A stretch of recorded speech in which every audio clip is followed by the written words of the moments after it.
So I recently did a video about how I was downsizing in order to be able to fit into my new condo, and also how I didn't want to leave a whole bunch of stuff behind for my kids to have to deal with once I'm gone. And I got all kinds of feedback about, oh, you're doing the Swedish death cleaning and you're a minimalist and you're decluttering and all these things.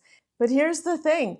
I did not know anything really about Swedish death cleaning. I had heard about it, but I had definitely not read anything about it or watched any videos. So because of the comments, I wanted to find out more about this.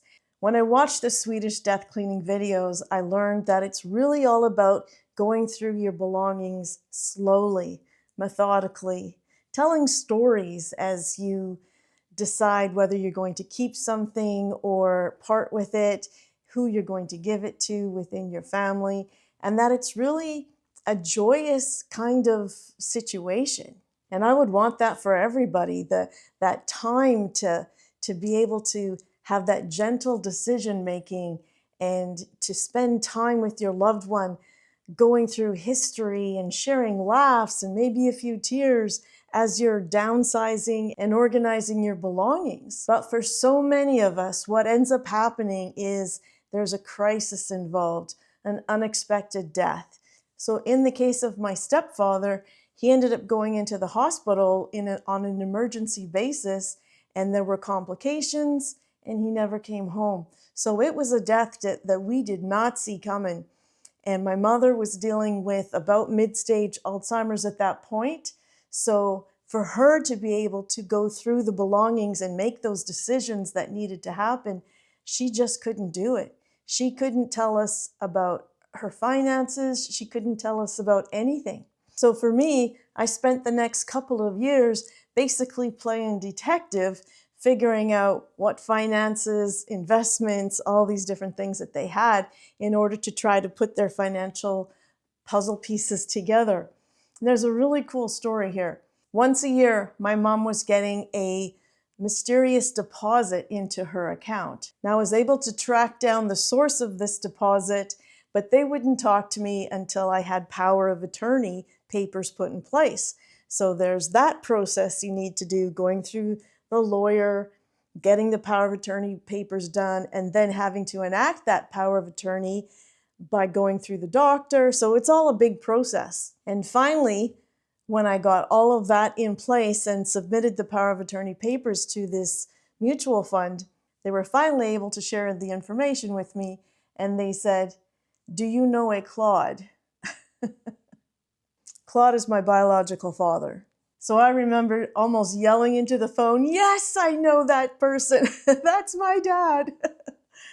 And it was such an emotional moment for me because he'd been gone for 15 years at this point, and here he was still taking care of mom. Oh, my heart just blew up that day.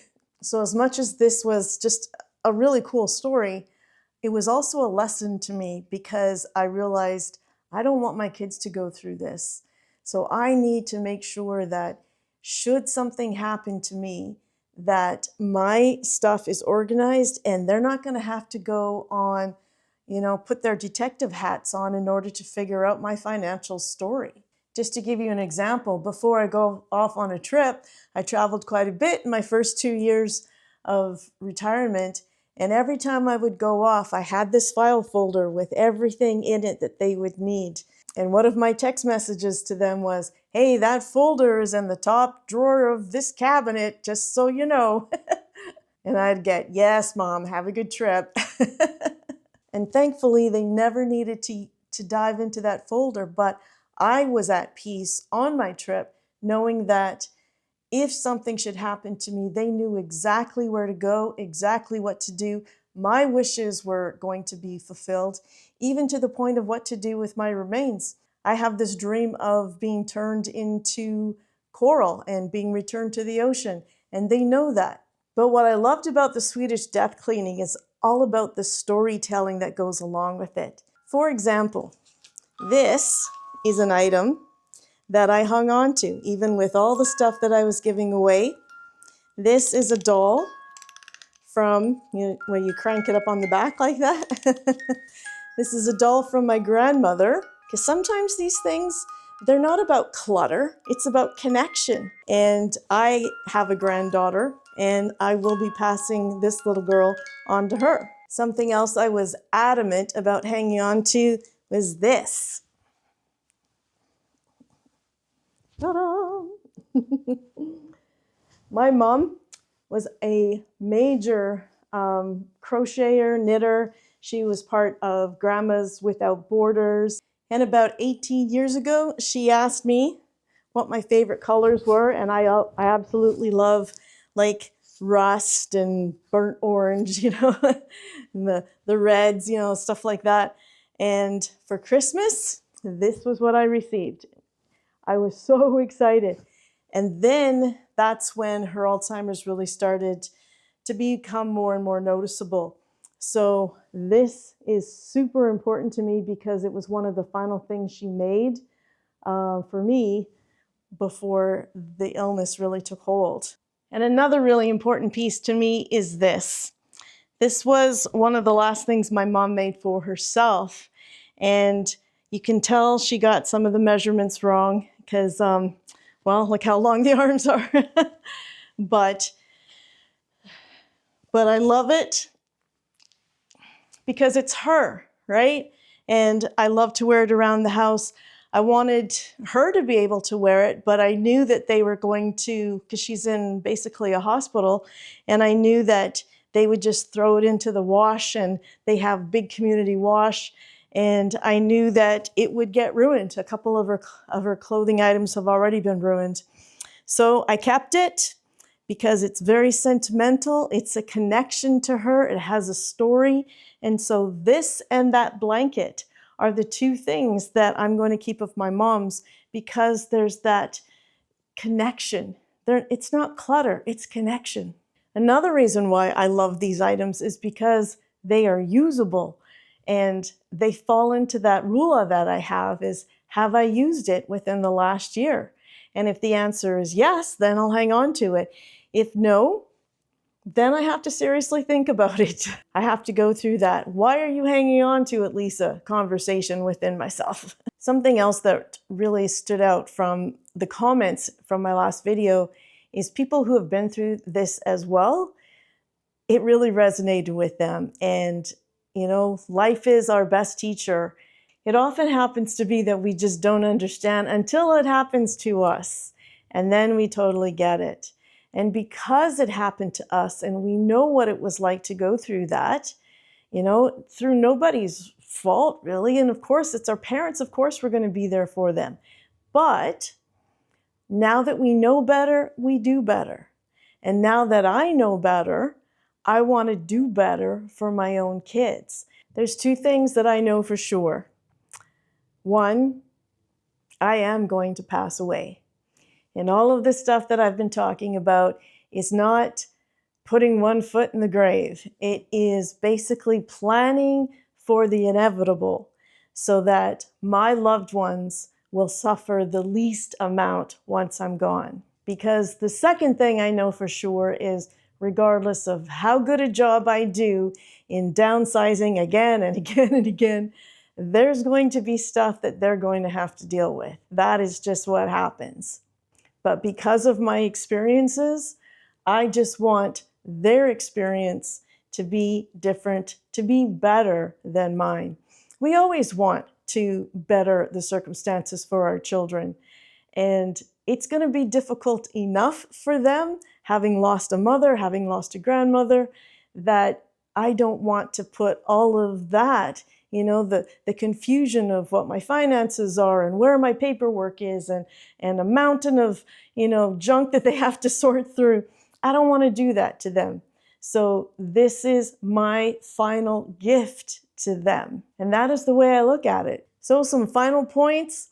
Start now. Even if you're completely healthy, just be organized. Don't wait for a crisis. Create that information folder or binder. I actually found a book online on Amazon that I thought was really good. I bought it. I'll put the link to it in the description so you can check it out if you're interested. And within that book, you can put your bank information, your insurance, your passwords, your will, power of attorney, final wishes about what to do with your remains. Like just all of it can go into that one document. You can even plan your own funeral if you like. That's what a friend of my sister's did, and she raved about how it was such a gift.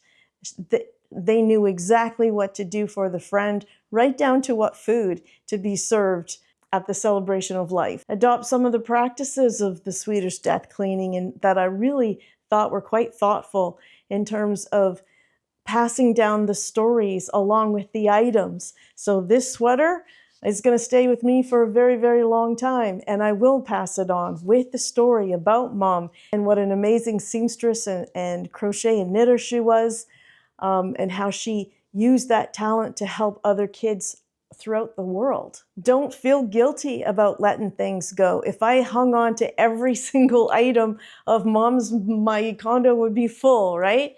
But these two items mean a ton to me, and so this is why I focus on them.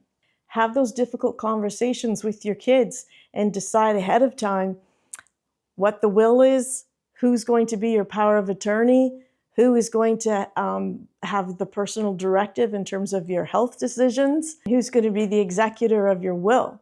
And then, of course, let your kids know repeatedly where those really important documents are to be found in case something goes wrong. Hopefully, they will not need them for many, many, many years to come. But for those of us who have lost loved ones, friends, really suddenly, it's just a huge reminder. Again, life is a great teacher. And so it is another reminder to me that, you know what, Lisa, you need to be prepared. And this is not me getting ready for death. I'm only 58. I plan to be around for at least another 40 years, because let me tell you, the women in my family, we stick around. They're all in their 90s. They just get ornery. But in the meantime, because I am prepared, I can live more freely. I can live with that peace, knowing that should something happen unexpectedly, that my final gift to my kids is there. It's something I'm doing out of love. One last thing, thank you to all the comments and suggestions about my dad's little piece of shrapnel from World War II. I think what I would really like to do is create like one of those memory boxes, because I have a few items of his that I would really like to put in a display so it can be put up on a wall and easily be seen by everybody. And then on the back of it, I'll have the stories written out, because I think something that this whole experience has taught us is that it's not so much the object as the story that is attached to the object that matters so much. So if you've been thinking about this but been putting it off, let my experience be your wake-up call. So start with that important conversation with your kids. Start with emptying out one drawer, or start by creating that folder with all those important pieces of information. And let me know in the comments how it goes. And if this video has helped a little bit, resonated with you at all, please consider giving it a thumbs up and subscribe to the channel. And if you're interested in the video that I've been referring to, it is right here. Hope you check it out. I wish you and your family all the best in 2026. Health, happiness, and prosperity. Have a great day.